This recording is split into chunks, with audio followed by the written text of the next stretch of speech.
The EU has dismissed concerns about the impact on UK trade, saying Britain would benefit from access to a much larger area. Now, Australia has already spoken to the new Prime Minister, Theresa May, about securing a free trade deal with the UK. Canada, America and New Zealand are also said to be interested in new deals for when Britain leaves the European Union. Sky's Mark White reports.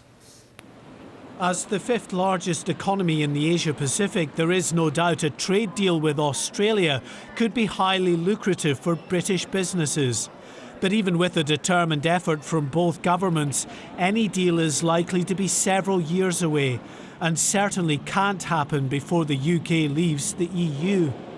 Nonetheless, the apparent enthusiasm of the Australians is certainly welcome news for Theresa May's new government as it charts out a new trading relationship with the wider world.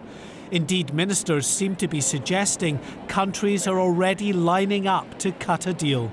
We're talking to large numbers of people who all want to help, and we'll get a very, very, very large trade area, much, much bigger than the European Union, probably 10 times the size. Well, I'm not going to set Liam targets, but a multiple of the size of the European Union. And the moment we leave, they'll all come in. Now, that's actually an enormous upside. Australia imports £125 billion worth of goods annually. Unsurprisingly, its near neighbour China is its biggest partner, selling it £26 billion in products each year. That's followed by the US with £14 billion in imports.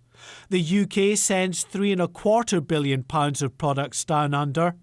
And Australia's #1 export is iron ore, a cheap source of which could be vital for the UK's struggling steel industry. One of its main imports, vehicles.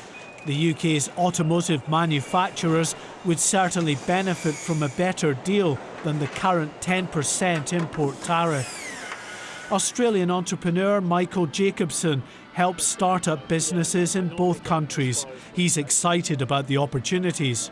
Australia is a big trader with the EU, but when the numbers are broken down, if you look at the figures, you know, the majority, over 50% of that trade is actually between Australia and the UK. New International Trade Secretary Liam Fox says he's already in informal talks with more than a dozen possible new trading partners. They're believed to include Canada, which the UK currently sells large quantities of aerospace products to. The US and the UK are already each other's largest foreign investors, pharmaceuticals, machinery and motor manufacturing topping the list of transatlantic trade. But striking fresh deals with a multitude of new countries in a limited time frame will be far from easy. The UK government is now urgently trying to recruit trading experts, some from overseas, some retired civil servants here, as it tries to rebuild a level of expertise that it hasn't had to count on for many years. Mark White, Sky News. The police union in Cleveland, Ohio